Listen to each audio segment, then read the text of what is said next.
gira amahoro.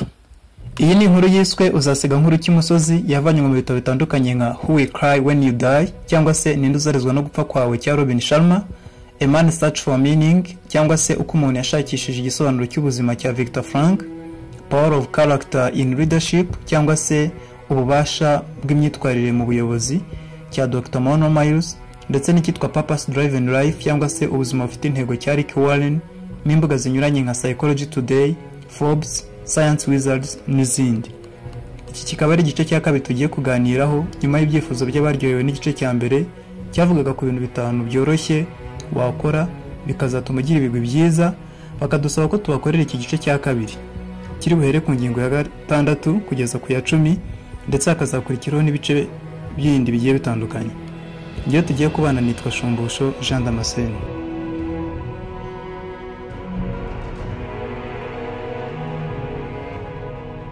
Tudatinze, ikintu cya 6 cyazagufasha kubana neza n'abandi kandi kikazatuma usiga ibigwi byiza kiragira kiti by'ubu umunyakuri. Mu gitabo cye yise Honesty, The Philosophy and Psychology of Neglected Virtue, Christian Miller atugaragariza akamaro ko kwirinda kwica isezerano n'abo twarigiranye, nko kubabeshya, kubiba, guca kure cyangwa se kubincakura, guhimbira abantu imibare idahari, kubereka uruhande rumwe rw'inkuru ugamije kubahombya cyangwa kubayobya, guca inyuma uwo mwashakanye cyangwa se uwo mukundana, n'ibindi byinshi. Ibyo byose akabihuza na IQ cyangwa Intelligent Quotient cyangwa se icyo twagenekereza mu Kinyarwanda nk'igipimo cy'ubuhanga, avuga ko abafite mwene iyi mico bafite IQ nto cyane cyangwa se ubwenge buciriritse. Niba uvugisha ukuri uzahitamo kuvuga oya nta mpamvu wongeyeho, niba uzi neza ko ikintu utakizeye cyangwa se kidaciye mu mucyo. Kuba umunyakuri bikongerera kuba umwizerwa ndetse n'icyubahiro muri rubanda, bituma urukundo rukomera hagati y'ababana, abakorana cyangwa hagati y'abayobozi. Nanone umuhanga Robin Sharma yashimangiye ko kugira ngo ucike ku ngeso yo kubeshya ugomba gutangira kwitoza kureka kubeshya n'utunyuma tumwe witwa duto duto, nko kubeshya umuntu kuri bumuhamagare mu yandi masaha ari imbere kandi ubizi neza ko uwo mwanya utari bubone, nko kubeshya umukoresha wawe k'akazi ukazi neza kandi mu by'ukuri utakazi, nko kumubeshya yuko wagize ibyago runaka kugira ngo aguhe uruhushya, n'ibindi n'ibindi. Nanone wahagarika kwibeshya wowe ubwawe ukareka kwiyemeza ibintu uzi ko utazakora cyangwa utazashobora, kuko igihe wiyemeje gishize utabikoze bishobora kukuviramo guhangayika n'ibindi bitari byiza ku buzima bwawe n'abo mubana.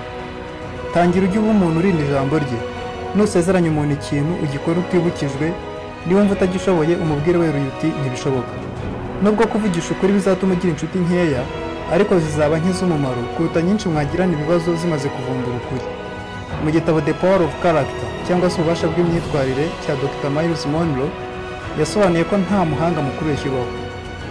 Uko byagenda kose, wabishaka utabishaka, byagutungura wabyitegura, ukuri kuzigaragaza nk'uko inda y'umubyeyi utwite igaragaza nkaho bitegetse. Mama Teresa w'Ikarukuta nawe yasonzemo ati ntitugomba gutakaza umwanya dusezeranya byinshi. Aho kuvuga byinshi, fata umweyo ujye gukuburira umuturanyi utifashije, ibyo bizaba bisobanuye byinshi.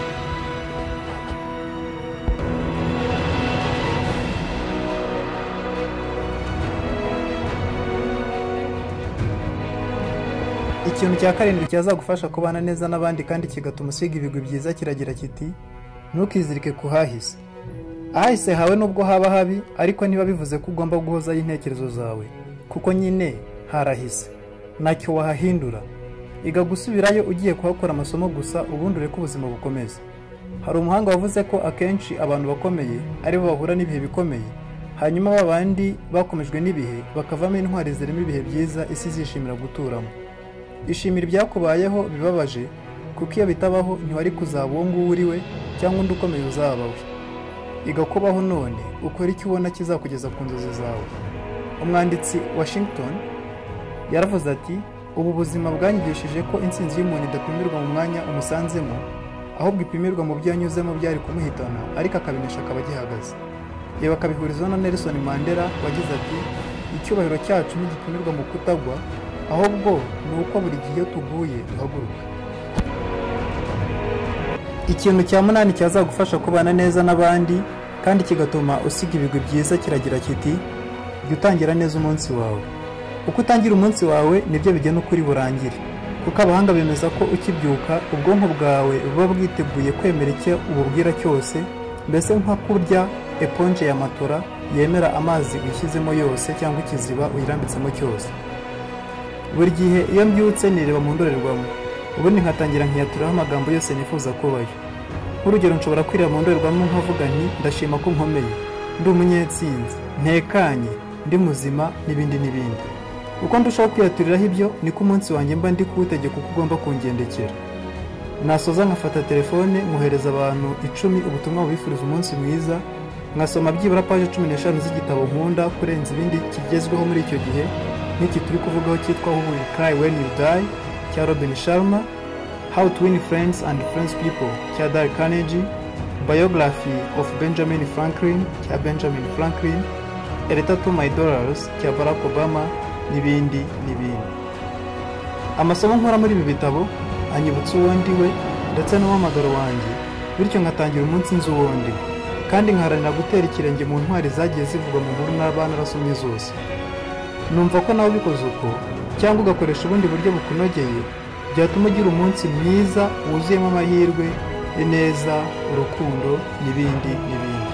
Ibyo bikazatuma usiga ibintu byiza, kuko umunsi ubyara icyumweru, icyumweru kikabyara ukwezi, amezi akabyara umwaka, imyaka igashira indi igataha, nuko tukava muri ubu buzima.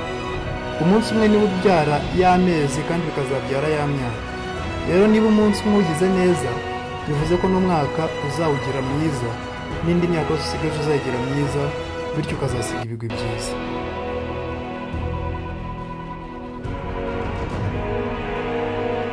Ikintu cya 9 cyazagufasha kubana neza n'abandi kandi kigatuma usiga ibigwi byiza kiragira kiti: jya umenya kuvuga oya itajenjetse. Amwe mu makosa akomeye njya nkunda kwicuza nakoze mu buzima nuko nagiye mbwira abantu ntiye nzaza, cyangwa ni yego nzabikora, cyangwa ni yego nzabiguha, cyangwa se ni yego nzakora biriya na biriya. Nyuma nkaza kwisanga nta gihe nabonye, nta buryo nabonye, nta bushobozi nabonye, nta n'ahantu nigeze ngirira amahirwe yo gukora ibyo nasezeranye. Icyabaye nuko abantu bagiye bancikaho buhoro buhoro ku bw'ibyo, njyewe simenye ikibitera, ariko nyuma nza gusobanukirwa neza ko kuvuga ukuri yewe na oya itajenjetse kandi idafite ubusobanuro bwinshi ntacyo bitwaye. Mu gitabo Umumonko wagurishije Ferrari ye cyangwa The Monk Who Sold His Ferrari cya Robin Sharma, harimo amagambo agira ati: iyo utagira gahunda wisanga uri ko umugaragu wa gahunda z'abandi. Guhera uyu munsi ujye ugira gahunda y'ibyo uri bukore, nk'uko twabivuze mu gice cya mbere. Noneho umuntu nagutumira cyangwa akagusaba ikintu runaka, umubwire aba kwitondeye gato kugira ngo urebe gahunda zose ufite, hanyuma ugaruke umusobanurire uti mwakoze kuntumira cyangwa kunsaba kiriya na kiriya, ariko kuri iyi gahunda nsanze mfite indi bigongana kandi byansabaga ibintu bisa, mwari mwakoze kunsaba cyangwa kuntumira, nuko wigendere. Iyo ubeshya umuntu ko uzakora iki na kiriya hanyuma ntibikorwe, nyuma biramubabaza kuruta uko wari kumubwira ko utabishoboye cyangwa utazaza, hanyuma akakurakarira akanya gato, nyuma akabona ko utamubeshyaga. Baca umugani ngo umuhigi wiruka ku nkwavu ebyiri icyarimwe azihomba zombi. Michael Jordan, umuhanga mu mukino wa basketball, ntabwo yajyaga ata umwanya acirikanya ku masezerano y'akazi ke, cyangwa ngo yikoreshereze impuzankano, cyangwa ngo yitegere indege. Ibyo byose yajyaga asanga byateguwe n'abamushaka, kuko kubwo gukunda akazi ke no kugahozaho imboni y'ijisho rye, umutima we n'ubwenge bwe, ahanini wasangaga abamukoresha bamukunda cyane. Byatumaga abamugora bamurwanira, bakamwishyurira ibikenewe byose. Isomo dukuyemo nuko iyo utaye umwanya wawe ku bigufitiye umumaro kandi ibyo bikureba kurenza ibindi byose, ibisigaye ukabitumamo abandi, cyangwa se ukavuga uti oya kandi ukavuga oya itajenjese, bituma wita ku muhamagaro wawe nk'uko Jordan yitaga ku muhamagaro we, ibindi akabiha abandi. Abantu kije barabigukundira, bakabikubahira kandi bakabiguhembera. Ikirenze ibyo ukazasiga n'inkuru nziza, ukazagira ibintu byiza.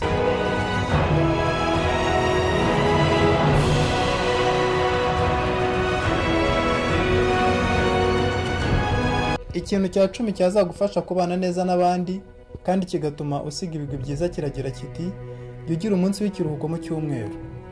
Hari umugani wo mu Cyongereza uvuga ngo all work and no play made John a dull boy. Bigenekerejwe ni nko kuvuga ngo gukora ubutaruhuka byahinduye Yohana injiji.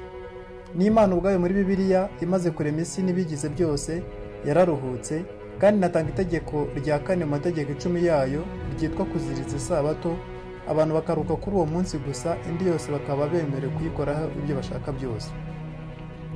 Si uko yari irushye, ahubwo nuko yashakaga kwereka ibiremwa byayo agaciro ko kwishimira ibyiza byagezweho, ari ahantu hatuje, uruhutse, cyangwa uri gukora ibindi bigushimisha ariko bitakunaniza. Ku munsi wawe w'ikiruhuko wasura umuryango, inshuti, abafunzwe, cyangwa n'ibindi bikorwa by'ubugiraneza twavuze mu gice cya mbere cy'iyi nkuru. Ahanini umunaniro ukabije dukunze kwita stress uvuka ari uko umubiri wamenye ko uri gukoreshwa cyane ubutaruhuka. Iyo stress ikaba ari nka sinyari y'umubiri ikwibutsa ko ukwiye guhagarika iyo mirimo ikomeye hakiri kare, ugafata iya mbere mu kuruhuka. Ntabwo rero wari ukwiriye guhagarikwa na stress, wari ukwiriye kujya ugira umunsi uhoraho wo mu cyumweru wo kuruhuka.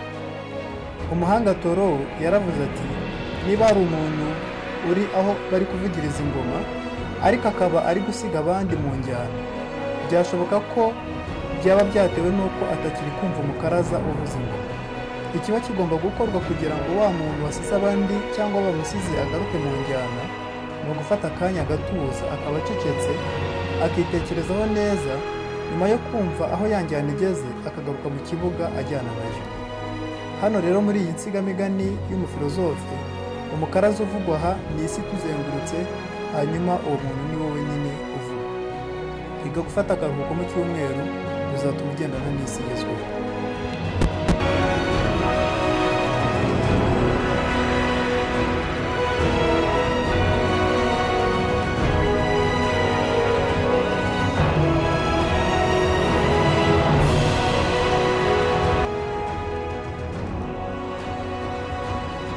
Muri iki gice cya kabiri uzasiga nk'uruki imusozi. Twababwiye ibintu 5 byoroshye gukora byongera ku bindi 5 byavuzwe mu gice cya mbere cy'iyi nkuru byazatuma usiga inkuru nziza imusozi. Reka tubicemo mu magambo avunaguye. Icya 6 cyagiraga ngo ugomba kuba umunyakuri ku masezerano y'abandi, yewe namwe wita mato mato. Icya 7 kiragira kiti ugomba kwizitura ku hahise ukabaho uyu munsi gusa, ukamenya ko ibihe bikomeye birema abantu bakomeye, abantu bakomeye bakarema ibihe byiza, ibihe byiza bikarema abantu boroshye, abantu boroshye bakarema ibihe bikomeye nk'intambara n'ibindi. Nusobanukirwa uru ruziga uzajya ushimira Imana yakunyujije mu bihe bikomeye, kuko ahakomeye ariho hava amakoma. Icya 8 ugomba kujya utangira neza umunsi wawe ugifungura amaso, wahita ujya ureba mu ndorerwamo ukiyaturaho amagambo meza y'icyo wifuza gushobora, icyo wifuza kugira cyangwa icyo wifuza kuba. Uko umunsi utangiye niko uwusoza. Nanone wasoma ibitabo byiza cyangwa ukumva amakuru meza agushimisha, kimwe n'uko wakwifuriza abandi umunsi mwiza. Ibyo wifurije abandi nawe bikubaho. Icya 9 cyavugaga ngo ugomba kumenya kuvuga oya utajenjetse, aho kugira ngo yemeze ibyo utazageraho cyangwa se ukora ibyo ubona uzicuza nyuma kugira ngo ukunde ushimisha abandi. Ikiza nuko wabihorera bakakwangira ukuri kwawe. Uko wishyiriraho gahunda kandi ukayikomeraho, niko abandi bazabigukunda kandi babikubahira, kuko bazabona ko utari nyamugiye bigiye. Icya 10 ari nacyo cya nyuma twavuze, nuko ugomba kugira umunsi w'ikiruhuko mu cyumweru. Ugomba kugira igihe gihagije wishyiriyeho cyo kuruhuka. Ukaruhuka kuko kuruhuka bikurinda ibibazo byinshi nko kwibeshya, kubyimba udutsi two mu bwonko, kugabanyuka kw'abasirikare b'umubiri, stress n'ibindi. Ndabashimira kuba mwakoze subscribe cyangwa mwakumva byafashije mu kumva mwanabisangiza abandi. Imana ibahe umugisha wo kuzasiga ibintu byiza isi izaterwa ishema no kubibukiraho. Nanone ku mbuga nkoranyambaga zinyuranye washakisha Shumbusho Wisdom cyangwa Nkurage for Charity, ukajya ubasha gukurikirana zino nkuru mu buryo bwanditswe kuko ziba zarahanyuze. Njyewe mwabanye nitwa Shumbusho Jean Damascene kandi mwakoze kubana nanjye.